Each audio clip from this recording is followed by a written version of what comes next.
할렐루야. 사랑하는 대강의 가족 여러분, 오늘 하루도 하나님의 말씀과 동행하는 삶이 되길 소망합니다. 오늘 함께 나눌 하나님의 말씀은 마가복음 6장 19절에서 26절 말씀입니다. 헤로디아가 요한을 원수로 여겨 죽이고자 하였으되 하지 못한 것은 헤롯이 요한을 의롭고 거룩한 사람으로 알고 두려워하여 보호하며 또 그의 말을 들을 때 크게 번민을 하면서도 달갑게 들음이러라. 마침 기회가 좋은 날이 왔으니 곧 헤롯이 자기 생일에 대신들과 천부장들과 갈릴리의 귀인들로 더불어 잔치할세. 헤로디아의 딸이 친히 들어와 춤을 추어 헤롯과 그와 함께 앉은 자들을 기쁘게 한지라. 왕이 그 소녀에게 이르되 무엇이든지 내가 원하는 것을 내게 구하라 내가 주리라 하고 또 맹세하기를 무엇이든지 내가 내게 구하면 내 나라의 절반까지라도 주리라 하거늘 그가 나가서 그 어머니에게 말하되 내가 무엇을 구하리이까? 그 어머니가 이르되 세례 요한의 머리를 구하라 하니 그가 곧 왕에게 급히 들어가 구하여 이르되 세례 요한의 머리를 소반에 얹어 곧 내게 주기를 원하옵나이다 하니 왕이 심히 근심하나 자기가 맹세한 것과 그 앉은 자들로 인하여 그를 거절할 수 없는지라. 아멘. 우리는 성경을 대하면서 여러 가지 사건들을 만납니다. 그리고 그 사건 속에서 여러 사람의 등장인물들을 보게 됩니다. 그렇기 때문에 성경을 볼 때마다 두 가지 사실을 염두에 두고 읽어 내려가야 합니다.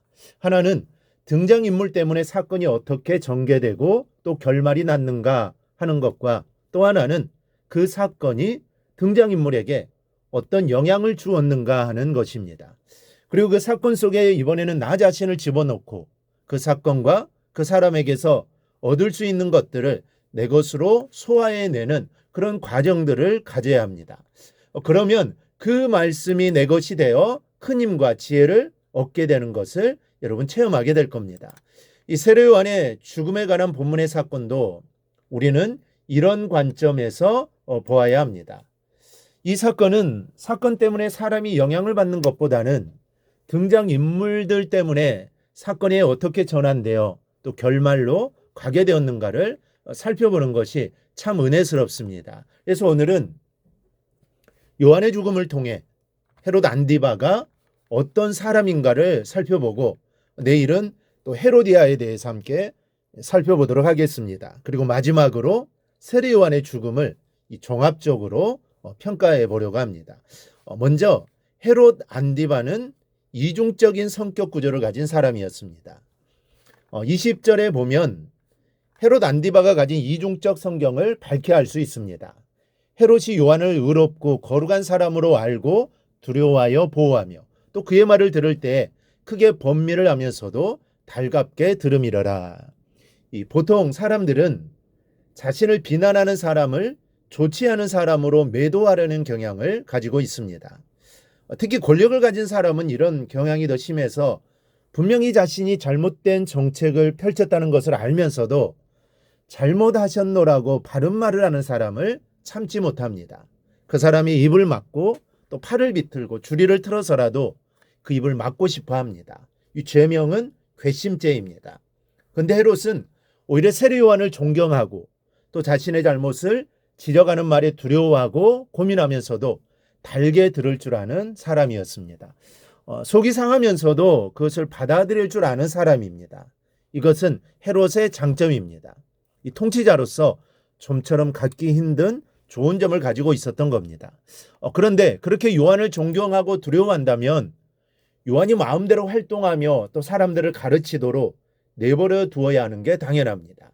그런데 또 그렇지는 못했습니다. 요한을 잡아다 옥에 가두고 맙니다. 그러니까 이것도 아니고 저것도 아닌 것이죠. 좋으면 좋은 쪽으로 가닥을 잡아가든지 나쁘다는 것을 알았다면 그 방향을 정리해 나가든지 해야 하는데 그렇게 하지를 못했습니다. 이 존경하면서도 잡아놓고도 그를 보호하고 싶은 생각이 드는 겁니다. 헤롯만 그런 것이 아닙니다. 그런데 우리의 마음도 이렇게 둘 사이에서 오고 갈 때가 얼마나 많은지 모릅니다. 그런데 하나님께서는 이런 마음을 아주 싫어하신다는 것을 알아야 합니다. 이 더우면 덥든지 차면 차든지 미지근한 것은 돌이키기가 어렵습니다. 오히려 차가운 마음은 그 꼭지를 돌려놓으면 그만큼 쉽게 달아오릅니다. 문제는 미지근한 것이죠. 언제나 우리는 예수님의 말씀처럼 확실해야 합니다. 예수님은 오직 너희 말은 옳다 옳다 아니라 아니라 하라. 이에서 지나는 것은 악으로부터 나느니라.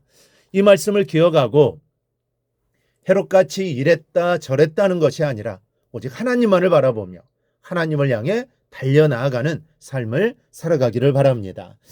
또 하나 헤롯은 감정에 치우치는 사람이었습니다.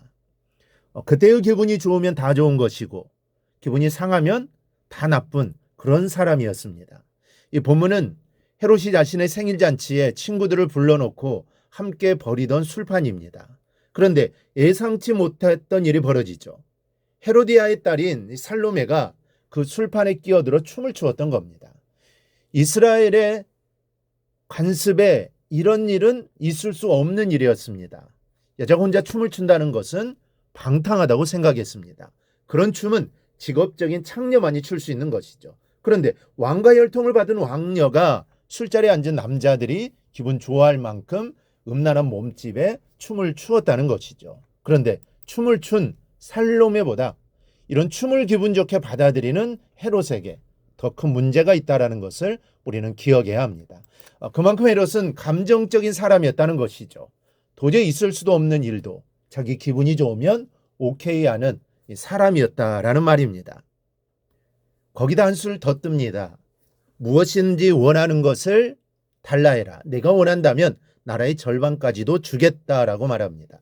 결국 이 무모한 약속이 자신 그토록 존경했던 세례 요한의 목을 베어야 하는 결과를 낳고 말았습니다. 사람은 말을 하되 쉽게 말하지 말아야 합니다. 깊은 생각보다 감정에 따라서 되어지는 말은 책임질 수 없는 결과를 가져올 때가 많습니다. 특히 신앙인은 사람에게 말하기 전 하나님 앞에 말하는 습관을 길러야 합니다. 그럴 때 실수를 하지 않을 수 있고 오히려 내 인생의 물꼬를 틀 수 있는 축복을 얻게 되는 겁니다. 감정보다 믿음으로 사는 여러분이 되기를 주님의 이름으로 축원합니다. 오늘 묵상한 말씀을 굳게 잡고 삶으로 실천하며 살아내는 대강의 모든 성도들이 되기를 축복합니다.